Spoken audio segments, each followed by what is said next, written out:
ሃይ ጋይስ እንዴት ናችሁ? ምን ሆነኝ ከምኖመንት ሂስቶሪ ኦፍ ኢትዮጵያ ኤንድ ዘ ሆርን ሙሉ በሙሉ ሞጁል ቤስድ የሆነ ማብራሪያ እንሰጣለን። ሁሉንም ሞጁል የምዳስሳቸው ፖይንቶችን የምነካ ነው የሚሆነው። ስለዚህ ይህን ቪዲዮ ካያችሁ በኋላ ሞጁል ሪፌር ማድረግ አይጠበቅባችሁም። በዚህ ፓርት ቻፕተር 2 ፒፕል ኤንድ ካልቸር ኢን ኢትዮጵያ ኤንድ ዘ ሆርን እንጀምራለን።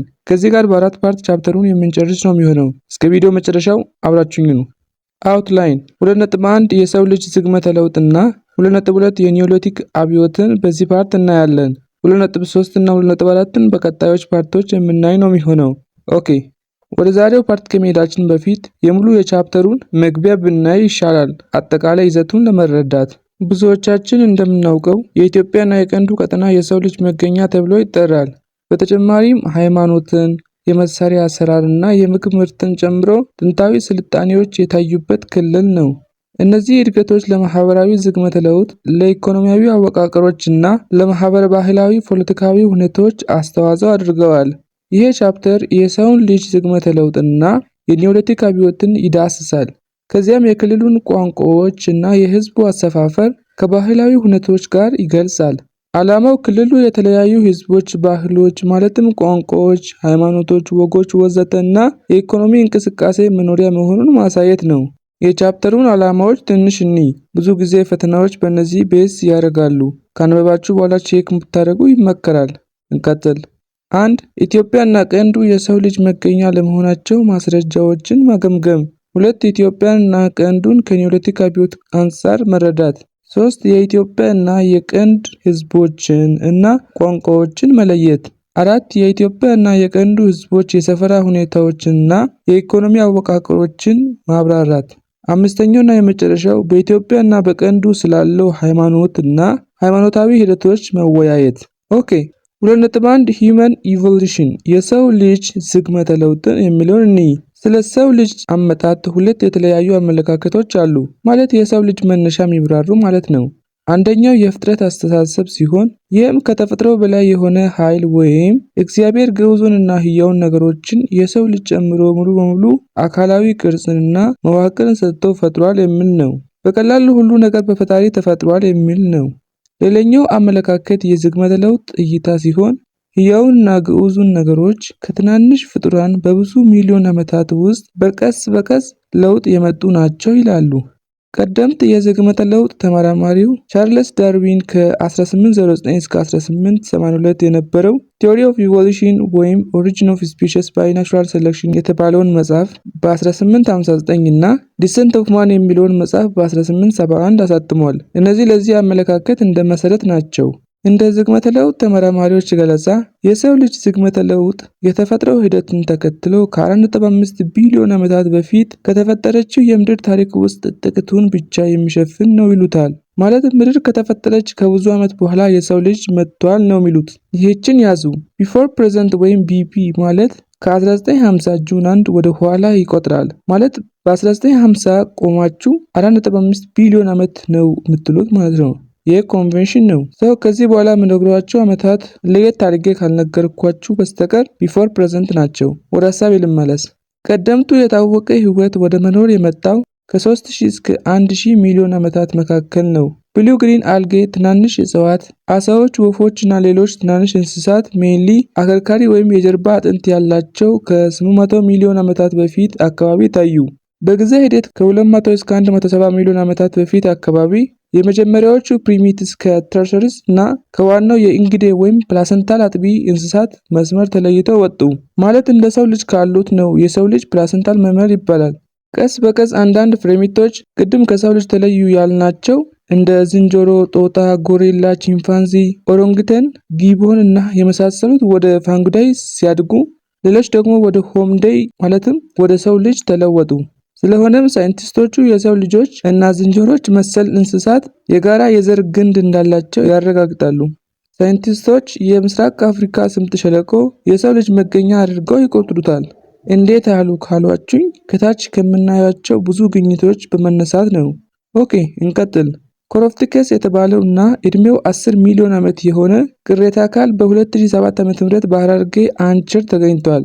አርዲፊተካስ ሪሚዳስ እድሜው 4.2 ሚሊዮን ዓመት የሆነው በቲም ዲ ዋይት በ1994 ዓ.ም በአፋር አራሚስ ተገኝቷል። ሌሎች አውስትራሎፒቴካሶችም በቤሎዴሌ 3.6 ሚሊዮን ዓመታት በፊት የሆነላቸው በማካ እና በሌሎች ቦታዎች ተገኝተዋል። በሻኔል ማክሮን የሚመራው ዓለም አቀፍ ቡድን በ2010 በታችኛው አዋሽ ሸለቆ ውስጥ በድንጋይ መሳሪያ የተከሰቱ ምልክቶች ያሉባቸው ቅሪተ አካላት የሆኑ የእንስሳት አጥንቶች 3.4 ሚሊዮን ዓመት የሆነላቸውን አግኝቷል። ይህም በዓለም ላይ የተገኘው ጥንታዊ የድንጋይ መሳሪያ አጠቃቀም ማስረጃ ነው። አውስትራሎፒቴካስ አፍሪካንሲስ ወይም ሉሲ ወይም ድንቅነሽ 3.18 ሚሊዮን ዓመታት አካባቢ ተብሎ የሚታመነው 40 በመቶ የሚሆነው የአካል ክፍሉ የተሟላ ክብደቱ 30 ኪሎ ግራም፣ ቁመቱ 1.07 ሜትር የሆነ እና ዳሌው በሁለት እግሯ የምትሄድ ሴት የሚመስል ቅሪተ አካል በዶላንድ ካርል ጆንሰን በ1974 በህዳር ተገኝቷል። ሌላው አውስትራሎፒቴካስ አናሚንሰስ የተባለ ቅሪተ አካል በቱርካና ሐይቅ አካባቢ ተገኝቷል። ኢትዮጵያዊው አንትሮፖሎጂስት ብርሃኑ አሰፋው እና ቡድኑ በ1996 እና በ1999 መካከል አውስትራሎፒቴካስ ጋራሂ የተባለ ቅርስ አግኝተዋል። አውስትራሎፒቴካስ ጋራሂ ማለት በአፋርኛ ቋንቋ ድንቅ ወይም ግርምታ ማለት ነው። እንደ አውስትራሎፒቴካስስ ቦሴይ፣ አውስትራሎፒቴካስስ ኢትዮፒከስ እና ፊቴካስ ያሉ ሌሎች ዝርያዎችም በተለያዩ የምስራቅ አፍሪካ አካባቢዎች ተገኝተዋል። ዶክተር ሪቻርድ ሉዊስ ሊኪ እና ማሪ ሊኪ በ1959 ዝንጀሮፌስ የተባለ የሰው መሰል ቅሪተ አካል አግኝተዋል። ሆሞ ሃብለስ የመጣው ከላቲን ቃላት ሲሆን ሆሞ ማለት ሰው፣ ሃብለስ ማለት ደግሞ ክህሎት ያለው ወይም ብልህ ማለት ነው። ሆሞ ሃብለስ ከ2 እስከ 2.5 ሚሊዮን ዓመታት በፊት የሆነው በጭንቅላት መጠኑ ከ650 እስከ 800 ሲሲ የሆነ በኬንያ ኮፒ ፎራ እንዲሁም በታንዛኒያ ሉቶሊ እና አልዱሻይ ጎርጂ ውስጥ ከኦልድዋን ድንጋይ መሳሪያዎች ጋር በ1972 እና በ1986 መካከል ተገኝቷል። የቅርስ ግኝቶች እንደሚያመለክቱት በሆሞ ሃብለስ የተሰሩ እና ጥቅም ላይ የዋሉ መሳሪያዎች በኢትዮጵያ ጎና አካባቢ በ1992 ዕድሜው 2.52 ሚሊዮን ዓመት የሆነው በሽንጉራ ተገኝቷል። ሆሞ ኢሬክተስ የተባለ የ12 ዓመት ልጅ አጽም በ1984 አካባቢ በኬንያዊው አርኪኦሎጂስት ካሚያ ኪሚው ናሪዮ ኮፊሜ የተባለ ቦታ ተገኝቷል። ሆሞ ኢሬክተስ ዕድሜው 1.6 ሚሊዮን ዓመት የሆነው በኢትዮጵያ ውስጥ በመልካ ቁንጡሬ፣ በኮንሶ ጋርዱላ እና በጋዳቢ የተገኘ ሲሆን ይህም ከልብስ፣ ከጌጣጌጥ፣ ከቀብር እና ከእሳት አጠቃቀም ምልክት ጋር እንዲሁም 185 ሴንቲሜትር ቁመት፣ 68 ኪሎ ግራም ክብደት እና ከ900 እስከ 1100 ሲሲ የጭንቅላት መጠን ያለው ሆኖ ተገኝቷል። ሆላንዳዊው የውሃ ተመራማሪ ጄራርድ ደከር በ1963 በኬላ ውስጥ ከሚሊዮን ዓመት በላይ ዕድሜው ያላቸው የአሹሊያን መሳሪያዎች አግኝቷል። ጥንታዊ ሆሞ ሳፒያንስ ወይም አስተዋዩ ሰው 400,000 ዓመታት በላይ የሆነለት በጀርመን እንደ ኒያንደርታሊንሲስ በ1856፣ በፈረንሳይ ስፔን እንደ ክሮማግኖን በ1968፣ በኢንዶኔዥያ ጃቫ፣ በቻይና ፋክናይስ፣ በዛምቢያ ኪቡዋ እና በመካከለኛው አዋሽ ቦዶ አካባቢ ከ1300 እስከ 1400 ሲሲ የጭንቅላት መጠን ጋር ተገኝቷል።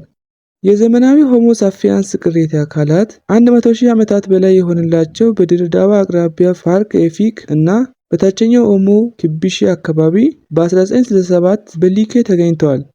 በኪቢሼ የተገኘው በ2004 ዓ.ም በድጋሚ ሲመረመር ዕድሜያቸው 195,000 ዓመት ሆኖ ተገኝተዋል። ይህም በየትኛው ዓለም ክፍል ለተገኘው ዘመናዊ ሆሞ ሳፒያንስ ጥንታዊ ዕድሜ ነው። በ1997 በመካከለኛው አዋሽ የተገኘው ሆሞ ሳፒያንስ ኢዳልቱ ከ160,000 ዓመታት በፊት የኖረ ነበር።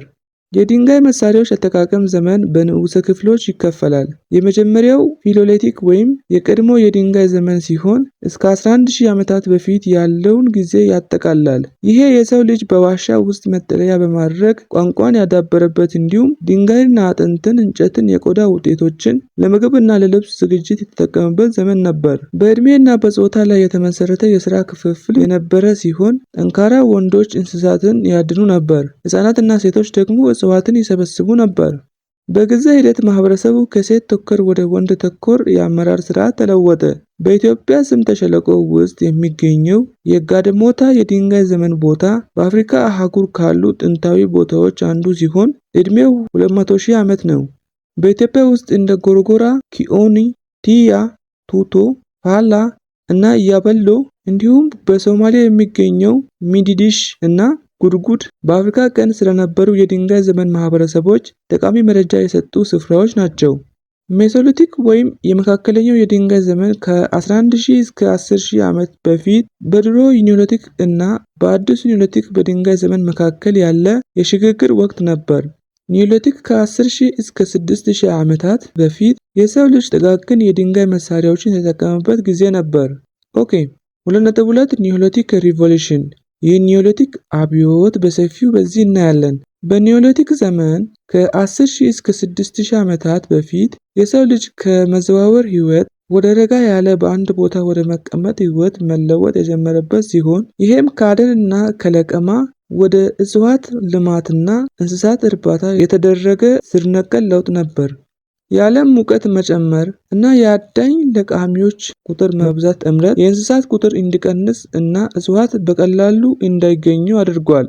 የምግብ ለቃሚዎች ለአብዛኛዎቹ የስር አይነቶች የእድገት ዑደት አስቀድሞ ያውቁ ስለነበር በጣም የተለመዱትንና ብዙ ለምግብነት የሚውሉ ዘሮችን የሚሰጡትን በስፋት ማልማት ጀመሩ። ለምግብነት ጥቅጥቅ ያሉ ቁጥቋጦዎችን የሚፈልጉ ትላልቅ እንስሳት በአደን ምክንያት ሲቀንሱ፣ ሰዎች በቀላሉ ሊራቧቸው የቻሉት እንስሳት ግን ትናንሽ ነበሩ። ሰዎች ከተራራማ ቦታዎች በመውረድ ከእርሻ ቦታዎች አቅራቢያ ቤቶችን መስራት፣ ሁለቱንም ማጠር ማለት ቤቱንም እርሻውንም ማጠር፣ እንዲሁም የደረሰውን ምርት ከእርጥበትና ከአይጦች ከነቀዞችና ከመሳሰሉት ነገሮች በመከላከል ማከማቸት ነበረባቸው። ለተሻለ ደህንነትና በከባድ ስራዎች እርስ በርስ ለመረዳዳት ቤተሰቦች ትላልቅ ማህበረሰቦችን በመመስረት አብረው መኖር መረጡ። ለመትከል እንጨት ወይም መቁፈሪያ መጠቀም ቀስ በቀስ በበሬ በሚሳብ ማረሻ ተተካ።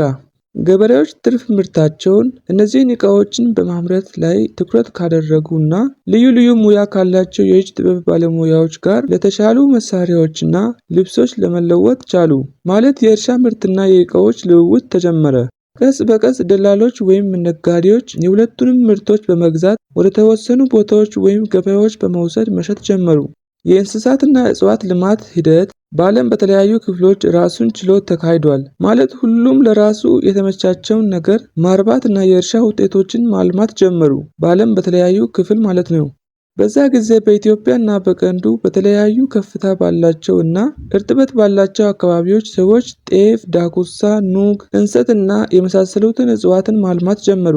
የእንሰት ተክል ልማት አዳዲስ የእርሻ ቦታዎችን በየጊዜው መንጠርን፣ ይህም የልውውጥ እርሻን በመቀነስ የአፈር መሟጠጥን ቀስ ያለ እንዲሆን አድርጓል።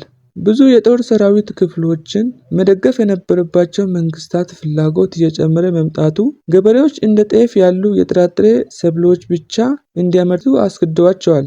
እስከዛ ድረስ ግን እንሰት በመካከለኛው እና በሰሜኑ ኢትዮጵያ በስፋት ይመረት ነበር። የኒዮሊቲክ ቁሳዊ ባህል መኖር በጨረር አቅራቢያ ከሚገኘው ለጌ ኦዳ፣ ከአክሱም አቅራቢያ ከሚገኘው ጎብድራ፣ ከአድግራት አቅራቢያ ከሚገኘው ፈክዳ እንዲሁም በኤሪትራ ከሚገኘው አቆርዳት እና ባርንቱ ተረጋግጧል። እነዚህ ቦታዎች እንደ የተሰነገሉ ወይም ውልውል መጥረቢያዎች፣ የሸክላ ውጤቶች፣ የወፍጮ ድንጋዮች፣ ዶቃዎች ወይም ጨሌዎች፣ የድንጋይ ቅርሶች፣ እንደ ግመል ያሉ እንስሳት ቅሬትና የመሳሰሉት ቀጥተኛ የአርኪኦሎጂ ማስረጃዎችን ይሰጣሉ። አርኪኦሎጂስት ዶምብሮቭስክ በጣና ሐይቅ አቅራቢያ በሚገኘው የላሊበላ ዋሻ ውስጥ ሽምብራና አትክልትን ቆፍሮ አውጥቷል። በቤት ውስጥ ስለሚራቡ ከብቶች ማስረጃ የሚገኘው ከመተሐራ አቅራቢያ ካለው በሰቃ ሐይቅ ነው። በሱዳን የሚገኘው ፊላያ፣ ናፍታ እና ካዶ እንዲሁም በምዕራብ አፍሪካ የሚገኘው ቡትጃሎን፣ ነዳማ እና ዘቡ ወይም ቦስንጅገዝ የተባሉ የከብት ዝርያዎች ጨምሮ እንስሳት የለመዱባቸው ወይም የተራቡበት ከሚታወቁ ቦታዎች መካከል ይቆጠራሉ። ይህን ፓርት በዚህ ጨርሰናል። ምንም የሞጁሉን ሀሳብ ሳናሸራርፍ ገልጸናል። ያው ታሪክ ብዙ ከማብራራት በተርታ ሳናጎድል መተረክን ስለሚፈልግ ነው። እነዚህ ጥያቄዎችን በደንብ እዩ። በእነዚህ ላይ ከተለያዩ ግቢዎች ያገኘኋቸውን ጥያቄ ጨምሬ በፋይናል ፓርቶች እንመጣለን። በአማርኛ እና በእንግሊዝኛ የተጻፈ አሪፍ ኖት በቴሌግራም ያስቀምጥላችኋለሁ። ሊንኩ በዲስክሪፕሽን ቦክስ አለላችሁ። በፓርት 2 እስከምንገናኝ ሰናይ ጊዜ ተመኘውላችሁ።